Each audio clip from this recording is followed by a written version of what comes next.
Boa tarde, bem-vindos ao primeiro Em Cima da Linha do ano de 2026, depois desta pequena pausa nas festas de Natal e do Novo Ano.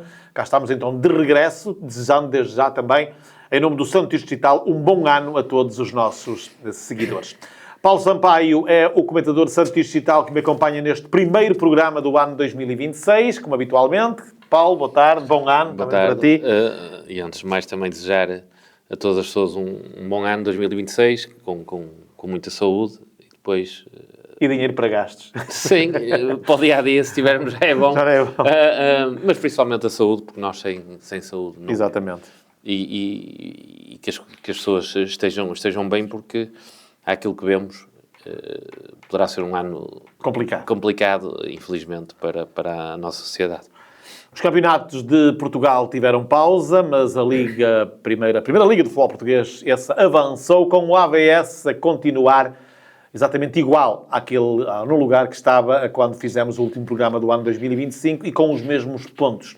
Nos dois jogos realizados, derrota no Dragão por 2-0, derrota em casa na Vila das Aves por 2-0 com o Moreirense.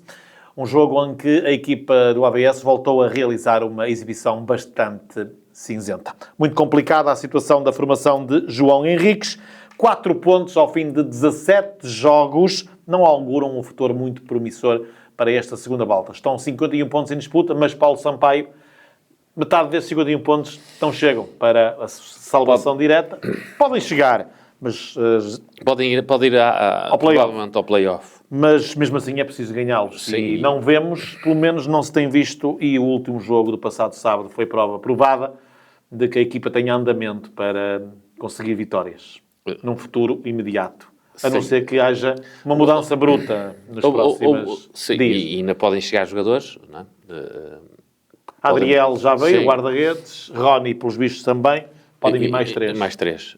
E tem que ser reforços, não podem ser mais 3. Porque se for mais 3, não chega. Eu acho que houve um jogo que foi mau para o Aves, que foi em casa com o Nacional. Aquela dar 2-0 ao intervalo poderia ser aí um ponto de partida para que as coisas corressem melhor. Não pelo resultado do Porto, mas sim porque ganhar para a taça, ganhar ao Nacional, são duas vitórias seguidas, e estando a ganhar 2-0 seria mais fácil de conseguir esses 3 pontos. Depois aí, o próximo jogo, que era em casa com o Moreirense, era extremamente importante e poderia ter ganho. Agora, as contas são muito difíceis porque as equipas estão todas a fazer pontos, as equipas da tabela de baixo da classificativa. Temos o caso do Tondela, que ganhou esta semana. 10 pontos para o play-off. Para o play-off. O Casa Pia tinha ganho na semana passada. Por isso, este jogo com o Arouca pode ser determinante, porque em caso de derrota começa a ser difícil, porque o Arouca de 14 passa para 17 pontos e é essa equipa da Liguilha. Exatamente. Por isso, este jogo é importante. Mas a equipa tem que fazer mais. Obviamente que a chegada do treinador foi há pouco tempo. Houve a inclusão também do Santos, que estava afastado e que regressou.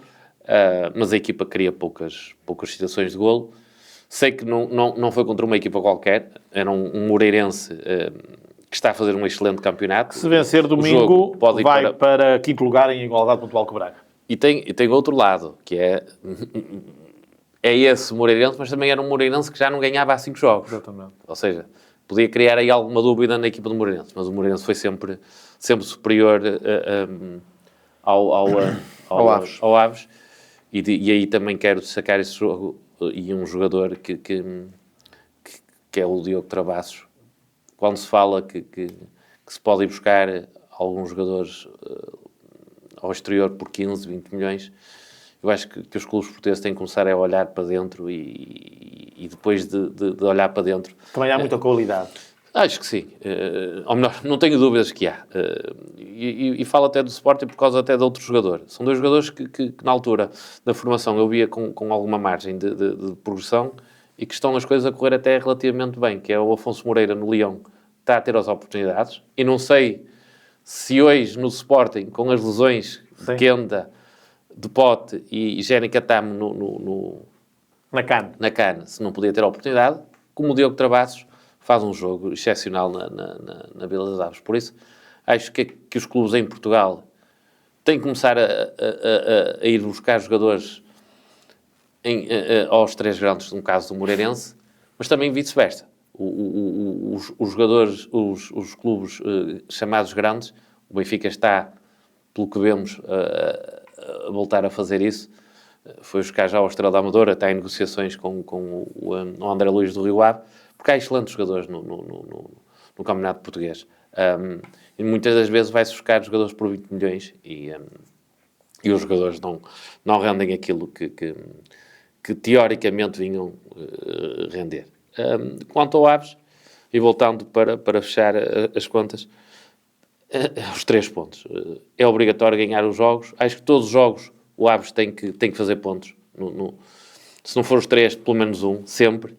Que é para fazer um máximo... Manter-se ligado à corrente. Sempre, porque, é assim, é a pior a primeira volta de sempre na primeira história da Liga Portuguesa. Quer dizer, não acredito em milagres, mas tem que ser um Aves muito forte nesta segunda volta para poder conseguir a manutenção.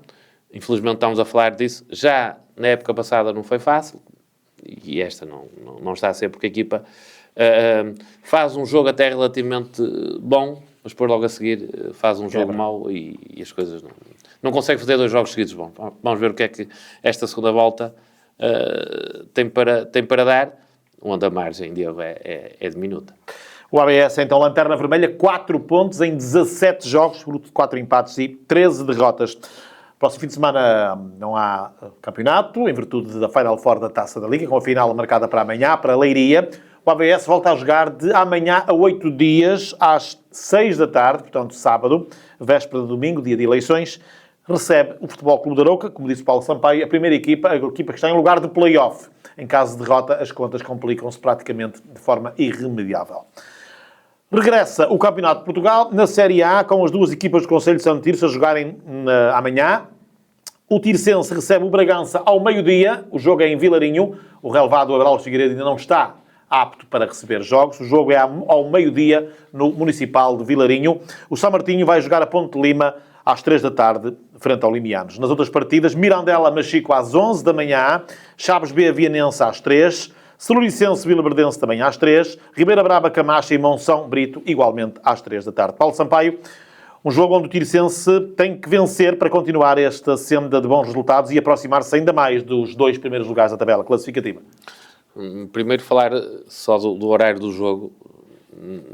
Não me parece... em virtude de o Vilarinho ter camadas jovens durante a tarde. Eu percebo isso tudo, mas ao meio-dia, um jogo de futebol não é... Em Inglaterra é a meia hora. Não é inédito em Portugal, mas... não é muito normal. Não é muito normal. E é uma hora em que, para as pessoas, não é fácil, porque ou almoçam às 11 horas, ou almoçam às 2 horas, porque do meio-dia às 2 é um jogo de futebol. Por isso... Não há um horário bom para as pessoas irem assistir. Mas é um jogo importante para a equipa tirsense. Todos os jogos são importantes para o Tirsense, se quiser lutar pelos 2 lugares, porque é uma equipa que veio a partir de trás, na tabela classificativa, e desde a entrada de Daniel Ferreira, o Tirsense, a nível pontual, conseguiu ultrapassar muitos adversários. E em caso de vitória, este fim de semana entra, na minha opinião, na luta por esses 2 lugares. Não é um adversário fácil, o Bragança está a fazer um excelente campeonato, mas o Tirsense está a recuperar, está a fazer mais até do que aquilo que eu pensava com a entrada de Daniel Ferreira, porque a diferença foi muito grande em termos de pontuação. Um outro jogo que não foi tão bom, mas... a estrelinha também está lá e as pessoas também fazem por isso. E eu nessas coisas no desporto e no futebol em particular, quando as pessoas falam da estrelinha, é sinal que a procuram. O Porto teve a estrelinha no passado domingo. Sim, e lá está, por isso é que fica em primeiro e está, obviamente, que joga bem, obviamente que tem mérito, o Porto, mas aconteceu aquele deslize do guarda-redes que acontece de longe a longe, e até estamos a falar de um guarda-redes que tem feito os melhores do campeonato. Um excelente campeonato. Por isso, o Tirsense... Por acaso, no jogo Benfica-Estoril, no dia anterior, um jogador de Estoril também ia lançar a bola, não sei se viste o jogo, e também aconteceu exatamente a mesma coisa. Às vezes escorregadio, e é complicado. O Tirsense em casa, e principalmente em casa... Emprestada, é 100% vitorioso, por isso acredito que possa fazê-lo novamente e, em caso de vitória, entre na luta pelos 2 primeiros lugares. Portanto, ao meio-dia é o horário que está marcado à data da gravação do Em Cima da Linha, portanto, se houver alteração, mas à partida será então esse o horário, 3 da tarde, Limianos-São Martinho. O São Martinho a ir ao terreno do líder da classificação. Um jogo difícil, favoritismo para o Limianos, até por aquilo que fez já contra o Tirsense, foi jogou muito bem. Mas o São Martinho, se vier com 1 ponto, já é muito bom. De certeza que o São Martinho vai tentar adiar ao máximo o golo do Limianos para depois, numa outra transição, e principalmente com o desenrolar do jogo, poder fazer um golo. Não é exigido ao São Martinho que traga pontos. Se o fizer é bom, porque o São Martinho fez uma excelente recuperação na primeira volta. Uma equipa que estava morta, chamamos assim, em setembro, está em janeiro viva e com a respirar saúde, e por isso acredito que o São Martinho possa também fazer uma segunda volta boa. Uma segunda volta que permita, quando eu digo boa, não é lutar pelos 2 primeiros lugares, porque senão também não há lugar, não há equipas, há mais equipas do que lugares. Mas acredito que o São Martinho possa atingir o objetivo, que enquanto o Tirsense é lutar pelos 2 primeiros lugares, que eu acredito, se ganhar ao Bargança, o São Martinho, acredito que na segunda volta vai conseguir o objetivo, que é a manutenção. Paulo Sampaio, a Helena Pires, a CEO da Liga, agora na Federação Portuguesa de Futebol, deu uma entrevista há dias e disse que em janeiro, que é o mês em que estamos, vai haver novidades nos quadros competitivos do Campeonato de Portugal, sem levantar a ponta do véu. Será que que é que esperas destas novidades? Eu, principalmente, espero que as pessoas que decidem na Federação, que estão em Lisboa, muitas das vezes... Venham para o terreno. Não, porque muitas vezes, e vou comparar uma coisa que parece que não tem nada a ver, mas tem. Nós, às vezes, muitas das obras que vemos por aí, e isso aconteceu numa outra obra que eu passei e perguntei às pessoas que estavam a trabalhar se as coisas estavam a correr bem, que parecia que a estrada estava um bocadinho, as rotundas estavam um bocadinho tortas e que os caminhões podiam virar. E a pessoa disse, isto foi feito em Lisboa e nós já estamos a executar a obra. E o que é facto é que, passado um mês, as obras voltaram a essa rotunda, e a rotunda ficou mais não ficou direita, mas já dá para passar caminhões. Neste caso, o Campeonato de Portugal, eu espero que as pessoas, durante este tempo todo, foram escutar aquilo que treinadores, presidentes e jogadores têm para dizer sobre este campeonato. Porque se for outra vez uma decisão que é só das pessoas que estão no gabinete em Lisboa, sujeitamos, ou pode acontecer, ou há fortes possibilidades de ser novamente uma asneira, porque este campeonato tem sido assim. Há várias alterações dos quadros competitivos e nunca vai de encontro àquilo que treinadores, presidentes e jogadores pedem. Vemos um campeonato que acaba muito mais cedo, um campeonato que tem paragens de 3 semanas, e o que acontece nessas paragens de 3 semanas? Vemos os treinadores a não ter jogos, não há competição, os jogadores não estão motivados, o presidente e os vice-presidentes, a direção que tem que arranjar dinheiro, não jogam, os sócios não pagam cotas, não vão ver porque não há jogo, não pagam o bilhete, não há receitas, e é um clube parado durante 3 semanas. Essa paragem do passado fim de semana, por exemplo? Várias, quando até muitas das vezes a seleção joga. Exatamente. Sabemos nós que do Campeonato de Portugal, um ou outro jogador é que pode ser chamado às seleções. Mas difícil. Por isso, fazia todo o sentido ser seguido, e não acontece isso nos quadros competitivos. Por isso, vamos ver o que é que vem daí, mas é aquilo que eu digo, espero que treinadores, presidentes e jogadores tenham sido ouvidos para que a decisão seja o mais sensata possível. Claro que pode haver uma outra coisa, claro, que não, mas pode agradar a todos, pelo menos melhorar bastante aquilo que tem sido os últimos anos deste campeonato.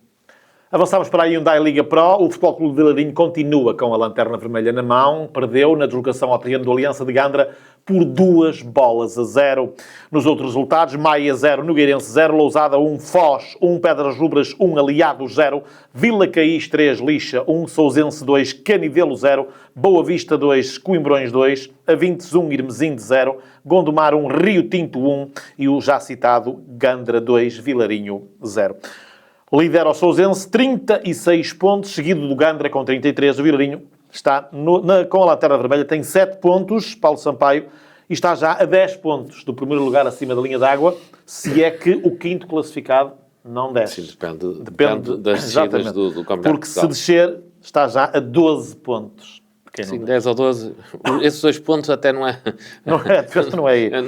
Não faz muita diferença. O problema é esses 10. E o que é que acontece? Passam jornadas e o Vilarinho não consegue ganhar pontos. E estamos no fecho da primeira volta também. Sim, e menos pontos em jogo e a diferença aumenta.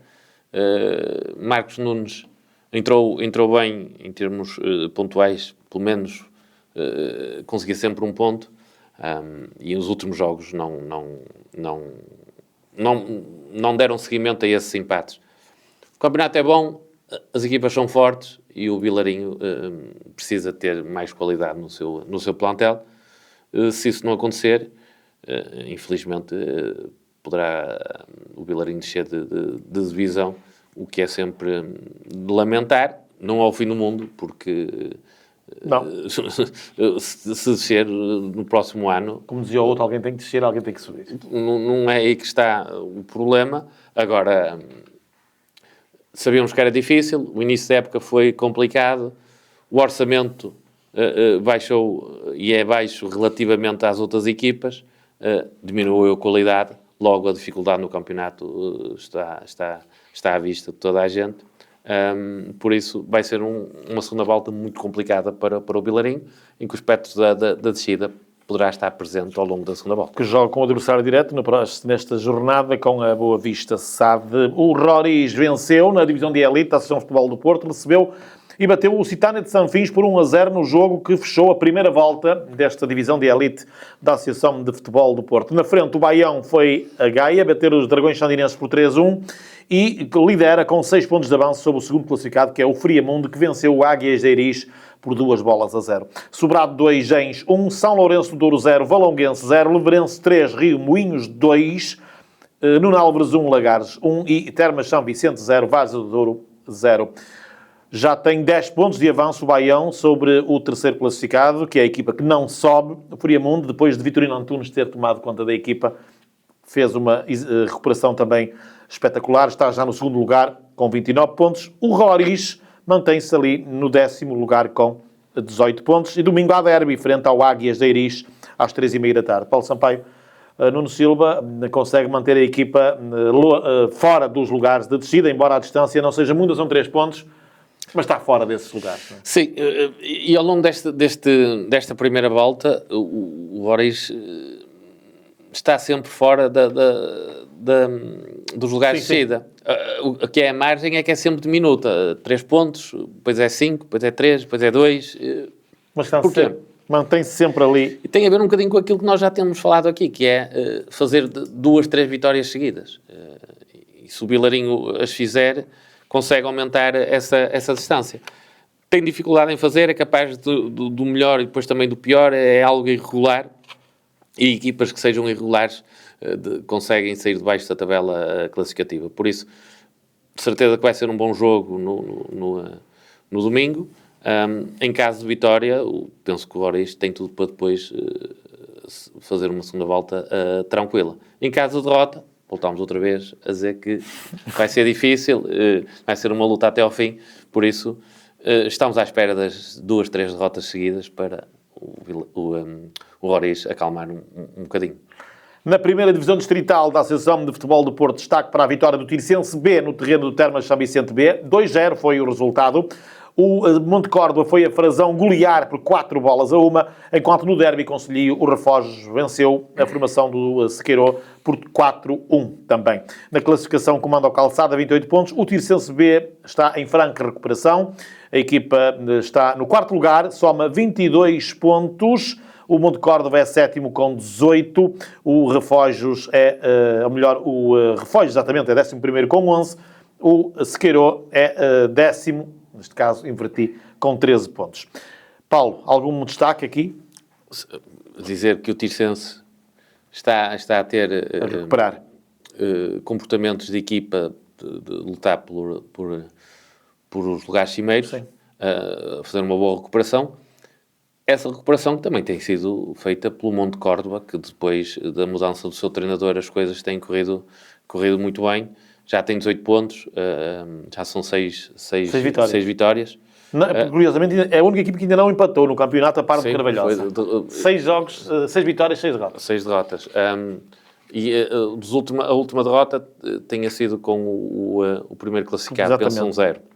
Com o Calçado. Exatamente. Por isso, o Monte Córdoba está a fazer uma excelente recuperação. Relativamente ao derby, o Refojos conseguiu ganhar ao Sequeiró.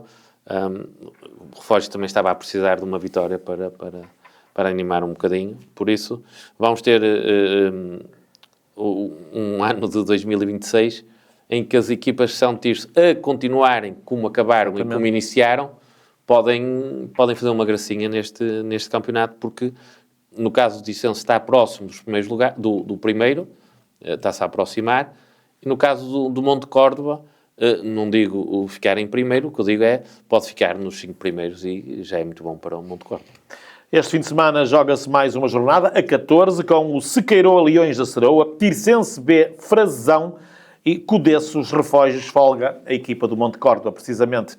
Campeonato do Concelhio de Futebol Amador de Santo Tirso, 10ª jornada, resultados: Caldas 2, Tarrio 0, Mourinhense 0, Rins 2, União Esportiva Samamed 2, Rebordões 0, Grau 4, Reguenga 1, Sequeiró B 1, ABCD 4 e Guimarães 3, Água Longa 3. Comanda ao Rins, 30 pontos, fruto de 10 vitórias em 10 jogos, seguido do Samamed com 23, terceiro lugar para o ABCD com 20 pontos.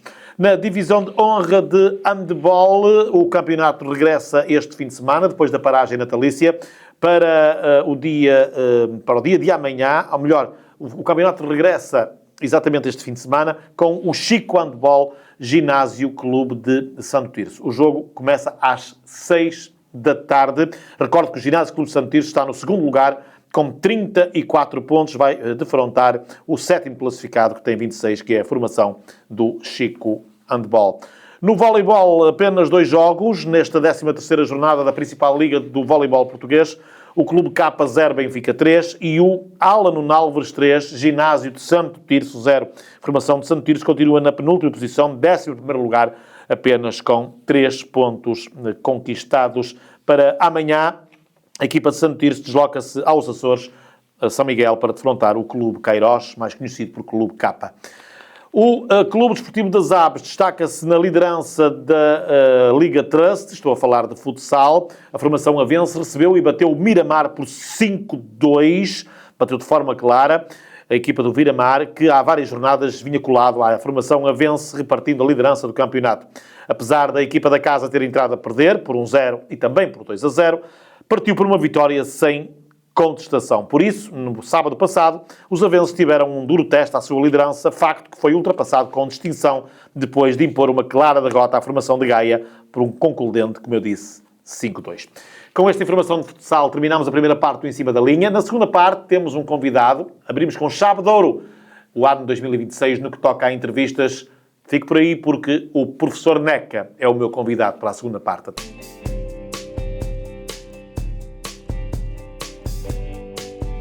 Cá estamos então para a segunda parte do programa Em Cima da Linha, desta sexta-feira, a primeira sexta-feira do ano de 2026, e abrimos com chave de ouro, mais um ano de programas Em Cima da Linha aqui no Santo Tirso Digital. O nosso convidado de hoje é o professor Neca, dispensa qualquer tipo de apresentações. É com ele que eu vou estar à conversa nos próximos minutos. Olá, professor, boa tarde, muito obrigado por ter aceito o convite do Santo Digital para abrir com chave de ouro mais um ano de programas em cima da linha aqui no Santo Tirso Digital. Professor, vamos então falar um bocadinho, antes de mais, o que é que tem feito de si destes últimos tempos? Antes de mais, boa tarde, Alfredo. É um gosto muito grande estar consigo e com o seu vasto auditório e também desejar a todos aqueles que nos veem e ouvem um feliz 2026. Tenho estado feliz, porquê? Porque tenho saúde. A saúde é Isso é o mais importante, não é? Costumo dizer sempre que quem tem saúde vai a correr atrás do resto. Exatamente. Se não for a correr com mais velocidade, é com menos velocidade, também em função das capacidades de cada um. E pronto, estou sempre envolvido naquilo que e foi e será sempre a minha grande paixão, é o futebol, é as pessoas, é a família, são os amigos, e é esta vida que nos movimenta todos os dias. Por isso, felizmente, sempre coisas para fazer, sempre futebol para ver e falar sobre estas coisas que nos apaixona tanto. Apesar de estar afastado dos relevados, entre aspas, continua a ser um espectador de bancada, não é? Não, sou de bancada, estou um bocadinho também como diretor técnico da Liga de Portugal. Sim. Estou a chegar também da Associação Nacional de Treinadores de Futebol. Faço lá as coisas. Já vamos falar também do 40º aniversário. Na Federação também. E, portanto, vou dando aos treinadores que estão agora no ativo, aos mais jovens, àqueles que estão a ser o presente e o futuro, e nós que somos muito daquilo que foi o passado, muito daquilo que somos o presente também, é este presente que nós queremos alimentar para que o nosso futebol continue a vencer os grandes desafios que tem pela frente e continuar na projeção daquilo que tem sido o grande sucesso do futebol português, quer interna, quer externamente. Professor, vamos falar um bocadinho do ano 2025. Podemos começar mesmo pela Associação Nacional de Treinadores de Futebol. Como é que correram as coisas neste ano que há pouco terminou, aquelas complicações que muitos treinadores se queixam, não conseguem tirar curso, para trás, para diante, como é que isso está? Fala-nos lá um bocadinho. O meu amigo lembra-se bem que ainda o ano passado... Exatamente, a última vez que cá esteve, há um ano, esta parte. Cá estive consigo, defendi de facto com grande entusiasmo e com grande paixão e com grande razão, que agora a própria Federação veio dar essa razão, uma nova Federação, nova dinâmica. Novas ideias. Uma Federação que não tenho dúvidas, como lhe disse naquela altura, que iria fazer muito melhor do que aquilo que tinha sido feito anteriormente. E isto é também aquilo que nós dizemos. Mau é o aluno que não é melhor que o seu mestre. Exatamente. E não há dúvida que assim vai acontecer. O FA, felizmente, este ano, pela primeira vez na história também da formação de treinadores, vamos ter cinco cursos de formação, quando no passado era o máximo 2. Os custos ainda são exageradamente altos para aquilo que são as possibilidades largos milhares de dos euros, nossos treinadores. Largos milhares de euros. Está muito, muito caro, mas isso com o tempo terá que ser ajustado para preços possíveis e manter sempre esta oferta para que os nossos treinadores possam cada vez mais ter mais competências para ajudar a formação e não só a resolver os seus problemas, a serem cada vez melhores para que possamos fazer frente também àquilo que é o novo futebol. E também perceber que o FA é um mínimo indispensável para os nossos treinadores que querem abraçar desafios além fronteiras, isto é, neste mundo global, ir para o estrangeiro, porque cada vez a nossa credibilidade como treinadores, como jogadores, como agentes, é maior no contexto do futebol internacional. E como é que foi o ano no global para a Associação? Para a Associação foi muito bom, foi uma associação que fez a sua transição, uma transição também, ela normal, a direção que terminou no ano passado, fez um trabalho muito meritório, muito bom. O José Pereira, aliás, todos estamos muito gratos ao seu empenhamento e àquilo que fez, e entrou uma nova direção, no qual eu sou o presidente da Assembleia Geral, um amigo forte também, que é o professor Henrique Calixto, é o presidente da direção, há que dizê-lo também. Esteve cá no passado mês de junho, também aqui nos nossos estudos. Foi o primeiro presidente da nossa associação em 86, há 40 anos. Ele era um jovem, possivelmente pouca gente conhece tão bem Henrique Calixto como eu. Estudámos juntos nas antigas escolas de educação física, nos anos 74, 75, 76. Demos aulas de educação física muito, muito próximos um do outro. Fomos treinadores conjuntamente e somos grandes amigos. E reconheço-lhe uma grande competência e uma grande capacidade para ser o líder da nossa associação. Acho que, não tenho dúvidas também nesse aspecto, que é o homem certo, no lugar certo, e vai ajudar a que a nossa associação continue numa projeção muito grande para os novos desafios que começam a ser apontados. A Liga Portugal, alvo de muitas críticas do exterior, muito ruído, como é que o professor Neca, como homem de futebol, vê e lida com isso? O outro dizia, há que lidar. Há que lidar. Não é fácil, sabemos que não é muito fácil, porque há muitos interesses sempre à volta daquilo que são as decisões e aquilo que são os resultados, porque os clubes vivem dos resultados desportivos. Sabemos também que, e é sempre este capítulo fundamental, que são as arbitragens, porque os árbitros decidem, os juízes decidem, as leis têm uma capacidade decisória também muito grande. E também é verdade que a arbitragem nunca teve tantos meios como tem agora. E acha que estão a ser bem usados, professor? Acho que ainda há um caminho a fazer-se. E vem entroncar naquilo que lhe disse anteriormente. Não tenho dúvidas que esta federação vai fazer um trabalho melhor. Vai organizar melhor. Há um conjunto de reajustamentos que estão a ser feitos. E também é a minha convicção de que estes erros que nós todos percebemos que aconteceram nos tempos passados, uns a favor destes, outros a desfavor daqueles, erros que também são próprios de quem julga, de quem decide, estou convicto que vão ser atenuados. Há também uma prática, e essa é evidente, que eu também tive a possibilidade de ver aquilo que é o VAR. O VAR tem as ferramentas indispensáveis para quem tem alguma experiência no futebol, percebê-las e ter melhores capacidades de decisão. Parece-me que com o tempo, essas pessoas que ainda não têm uma experiência, porque conhecer as leis de jogo é uma coisa, saber interpretá-las é coisa completamente diferente. Nós sabemos que, tendo uma experiência repetida daquilo que é o terreno, temos mais capacidade para poder julgar melhor essas difíceis decisões. E é nesse capítulo, fundamentalmente, acho, do VAR, que há um caminho mais célere a ser feito para que as decisões a ser tomadas sejam cada vez melhor. Mas, como lhe disse, há grandes competências. As pessoas que estão neste momento na arbitragem, na federação, são pessoas com competência, com grande vontade. Agora precisam sempre, como em tudo, algum tempo para ajustar essas competências aos melhores tempos que aí estão para vir. Professor, mas naturalmente não quero... Estamos aqui numa conversa amigável, não é? Claro. Concorda com aqueles que dizem que maus árbitros não podem ser bons VARs, por exemplo? Estes programas todos de televisão, que todos os dias se focam muito na arbitragem. Soubemos nas últimas horas, por exemplo, o programa sobre a arbitragem de Duarte Gomes na televisão, pelos vistos, vai ser para acabar, segundo anunciou o presidente da APAF, Luciano Gonçalves. Para si é bom ou é mau? Deixar de vir dar explicações. Li hoje numa entrevista a um diário desportivo.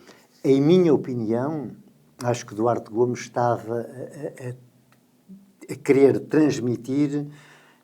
Talvez não passasse, era bem a mensagem. Explicações para aquilo que sucedia. É uma situação nova. E as situações novas têm um impacto inicial que às vezes não é tão positivo como as pessoas desejariam.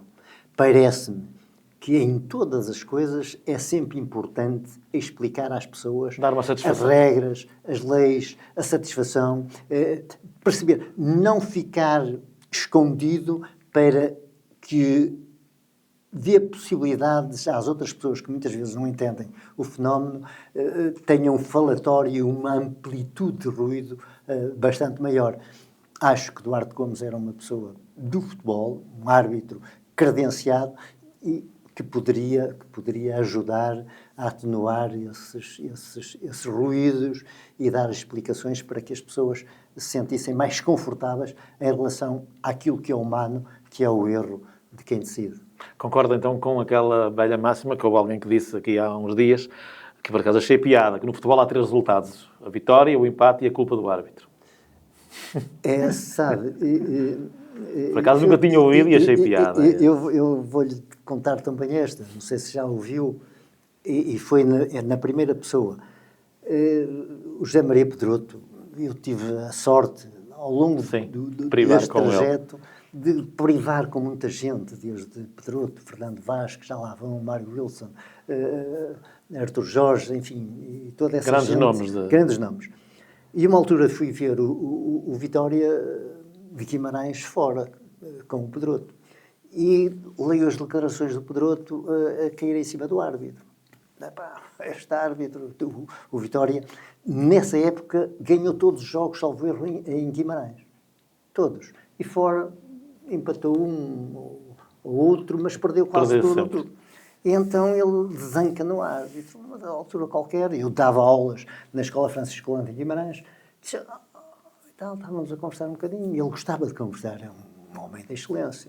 Então, mister, eu acho que aquele jogo em Braga, que a arbitragem não foi assim tão má e tal, mas você, caralho, na crítica de zanca no ar. Diz ele, eu tenho uma equipa, os meus sócios, poucos vão fora. Eu em quem é que vou bater? Nos meus jogadores, eles perdem a moral, perdem o capital. Tem que desancar naquilo que não tem massa adepta, é o árbitro. E, portanto, é sempre mais fácil o árbitro ou o treinador. Mas, então, para pormos um ponto final neste assunto de arbitragem, estas nuances que estão a ser feitas agora, no cativar de mais árbitros jovens para o professor Neca é positivo? Muito para positivo. Salvaguardar o futuro da arbitragem portuguesa? Imprescindível. Cada vez mais temos. Isso é indiscutível. Os árbitros têm que começar a ser preparados mais cedo. Porque tudo, cada vez, é mais rápido. Nas escolas, os nossos meninos,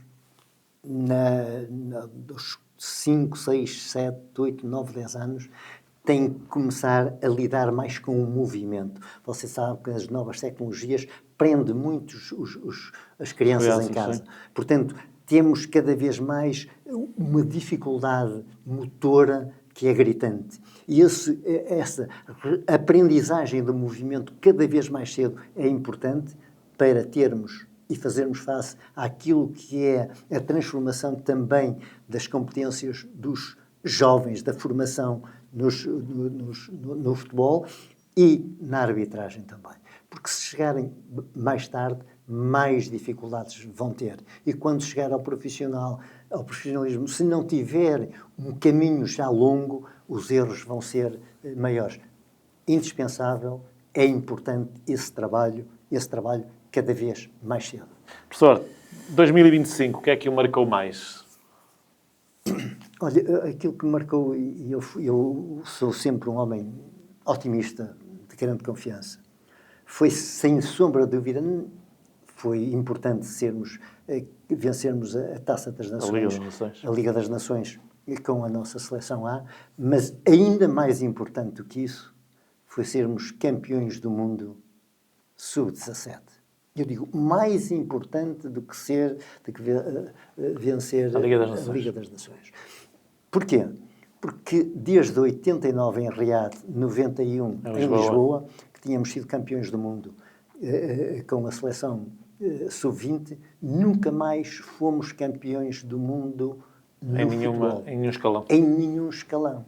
E o que tem impacto, quem andou pelo mundo, como eu tive a possibilidade de andar pela América, pela Ásia e pela África, percebe que todos os títulos que nós ganhamos na Europa, ele tem o contexto europeu. Nós não podemos, ultrapassa... Não podemos ter estas dúvidas. A Europa, não vamos falar de política, mas podemos falar. E você vê agora o que é a Europa no contexto político. Você fala dos Estados Unidos, China e Rússia. Europa, ponham-se espertos. No contexto de futebol, a Europa tem o contexto da Europa. Agora, quando é a nível mundial, fomos campeões do mundo, isto tem repercussões e tem ressonância em todas as partes do mundo. Eu, quando fui, por exemplo, para as Maldivas, e depois perguntei porquê é que optaram por mim, num contexto de 80 candidatos, eles vieram sempre com essa referência. Não, Portugal foi campeão do mundo em 89 em Riad, aqui na Ásia. Portugal teve o Figo como campeão do mundo. Portugal teve o Eusébio. Ficou a marca. Ficou a marca. E teve no Mundial da Coreia e do Japão, que também é na Ásia. Claro. Portanto, isto tem uma repercussão muito maior. Esta vitória dos sub-17 foi muito importante para aquilo que é a repercussão dos nossos treinadores, dos nossos jogadores, dos nossos agentes, no contexto mundial. E quando lhes falo de contexto mundial, já nessa altura diziam Asia is futuro. O futuro está na Ásia. E nós vemos cada vez isso se sente mais. Primeira, segunda economia, China.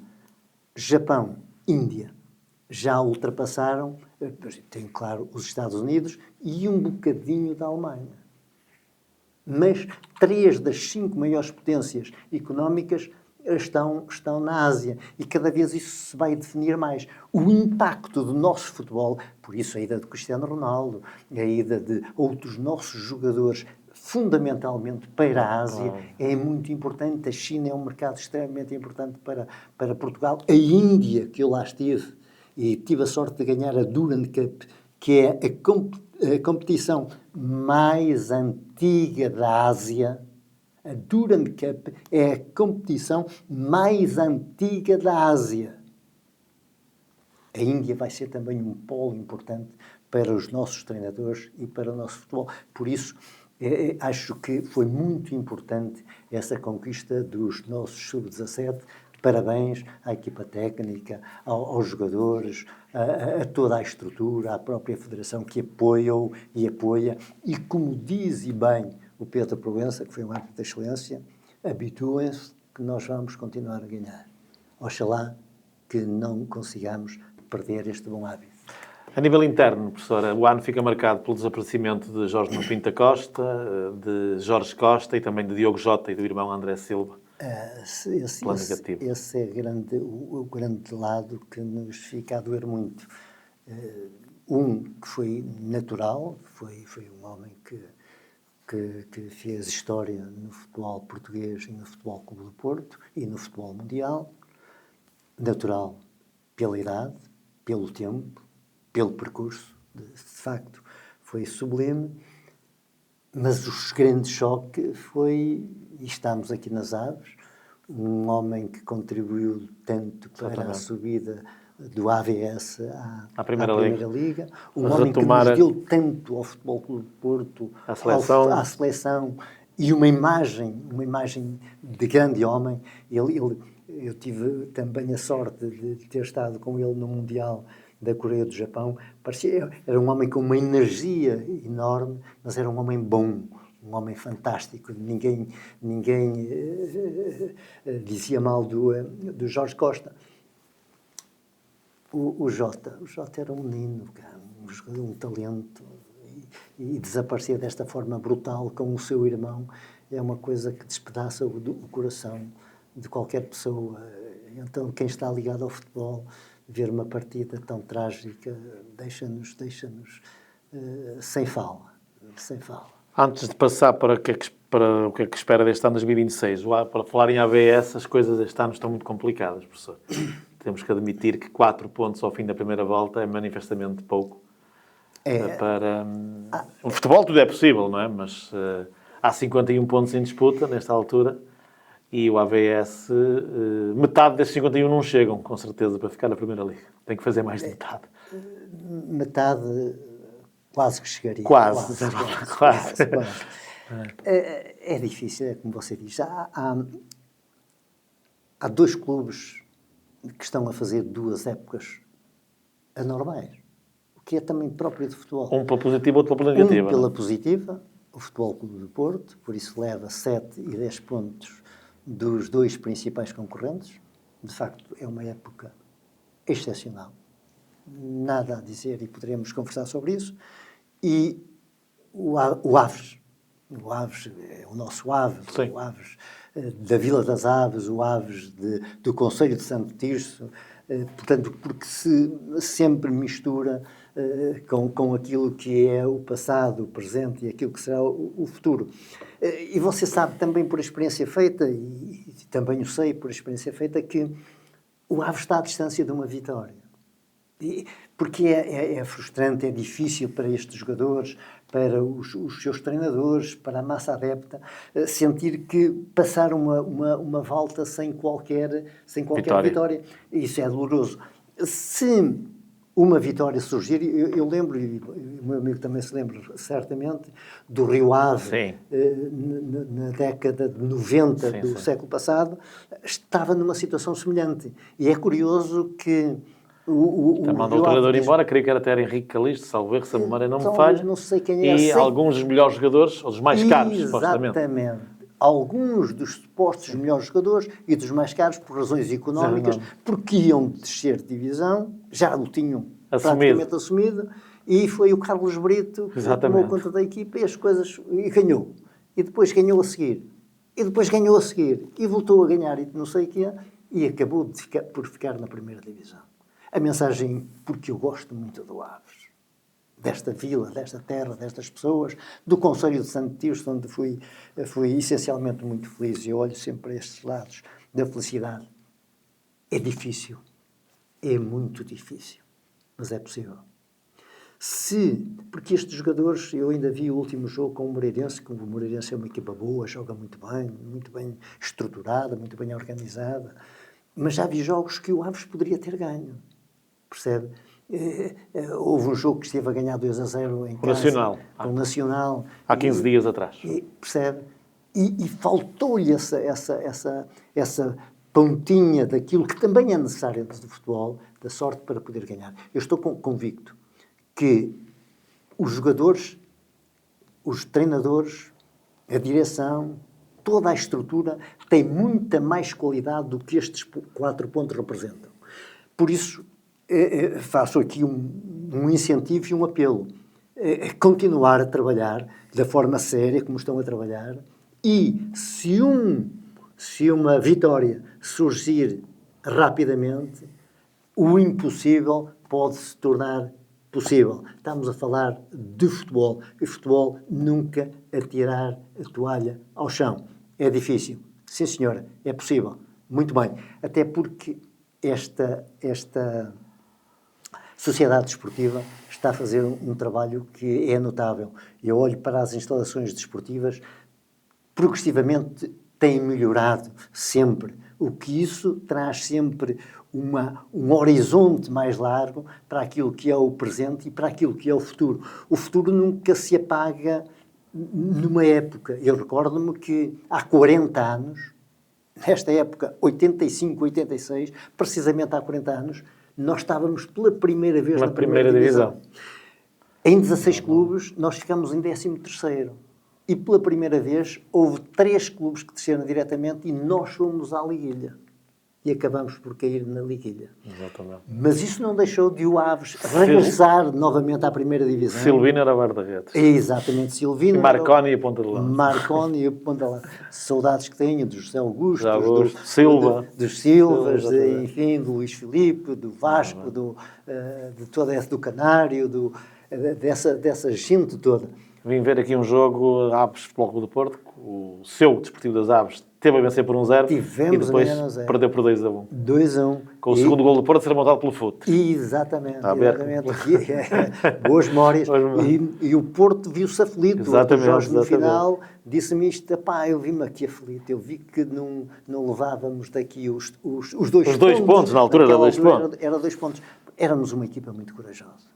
Tinha que se dizer, éramos uma equipa com muitas limitações, muitas dificuldades, de um clube que estava a aparecer pela primeira vez na primeira divisão, que surgiu também o arrelamento do campo, porque o nosso primeiro jogo foi com o Sporting na Póvoa, onde estivemos também a ganhar 1-0 e perdemos 2-1. Sofrido, era uma delas. Exatamente, creio que o primeiro jogo foi nas Aves com o Porto, até. O primeiro jogo foi nas Aves com o Porto. Foi a inauguração do nosso relevado. Éramos uma equipa extremamente competitiva. Isto para dizer o quê? Que tivemos até à última. E o Benfica venceu 1-0 também na Vila das Aves. 1-0 também, num golo assim, que as grandes equipas aproveitam sempre. Um pequeno falhanço e aproveitam. E tivemos, com grande dignidade, ficámos com 3 equipas atrás de nós. Este ano o Aves só precisa de 2. E, portanto, é esse há que acreditar, alento. Sobretudo. Há que acreditar.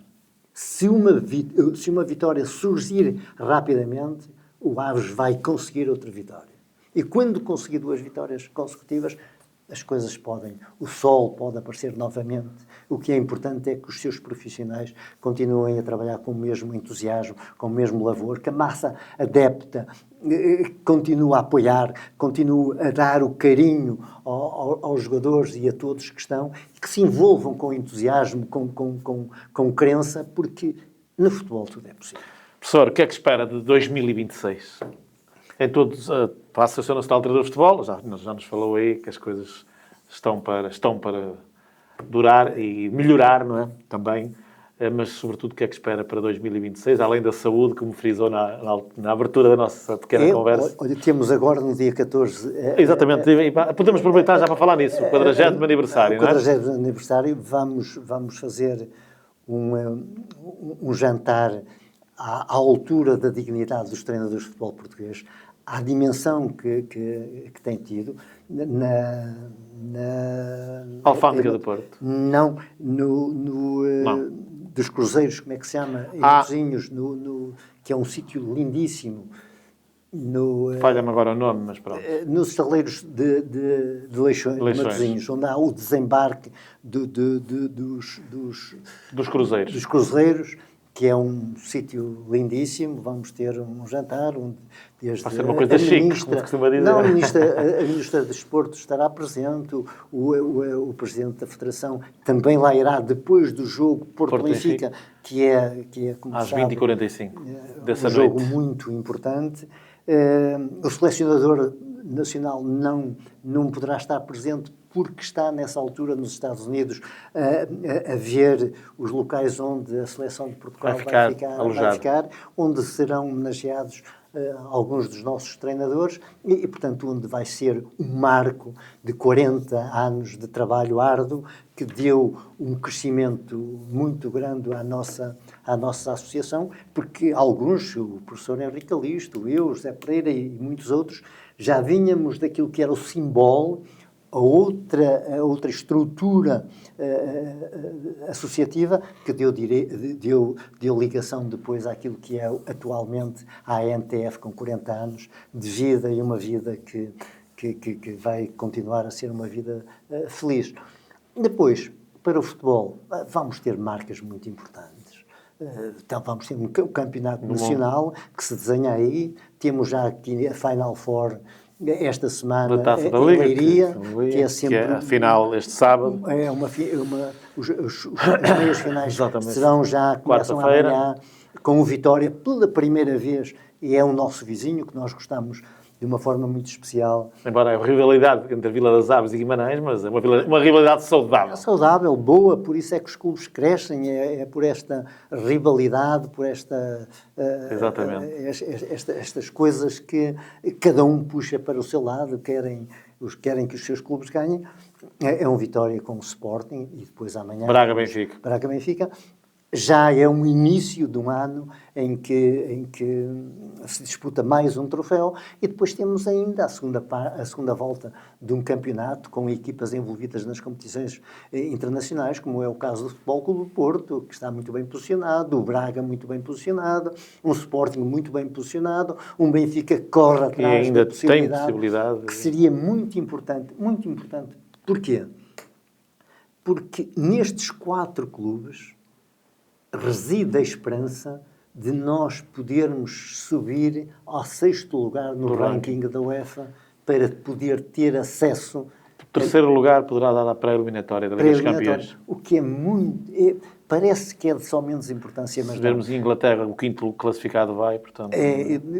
Isso é muito importante. E os pontos destas 4 equipas que se mantêm nas competições da UEFA é muito importante para essa mesma pontuação. Por isso, é um ano cheio, é um ano com calendários muito densos, há cada vez mais jogos e há uma luta também entre os treinadores e o poder decisório da UEFA e da FIFA para que se reduza o número de jogos, porque senão os jogadores não têm capacidade de resposta para esta densidade enorme de jogos que aí está.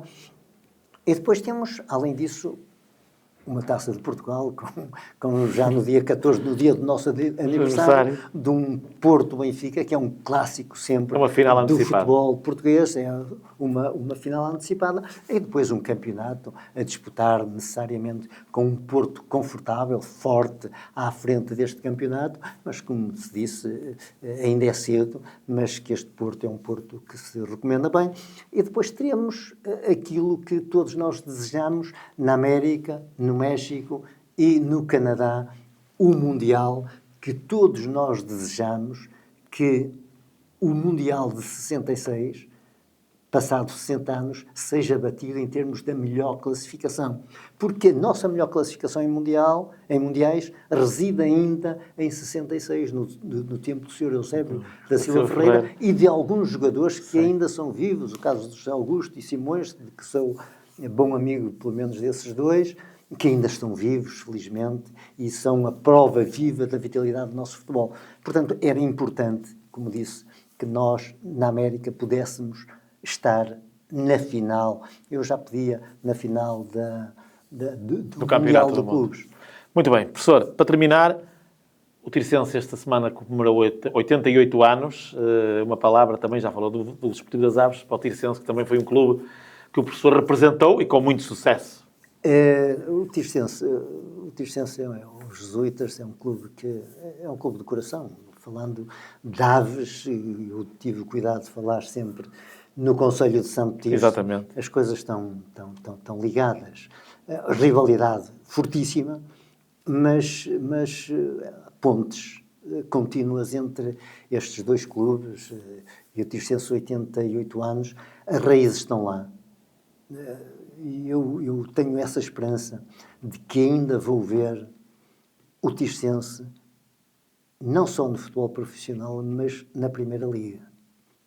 Porque é uma questão de, no tempo certo, as pessoas que estão na direção e na massa adepta se juntem, que os astros se alinhem e que as coisas comecem a correr bem. E correndo bem 2 anos, porque está tudo lá, sabe?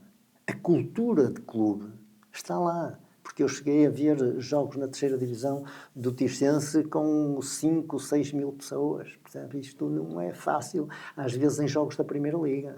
E via-se isto no Tirsense. Por isso, parabéns pelos 88 anos, desejar as maiores felicidades e eu ter a esperança de ainda poder ver o Tirsense na Primeira Liga de futebol profissional.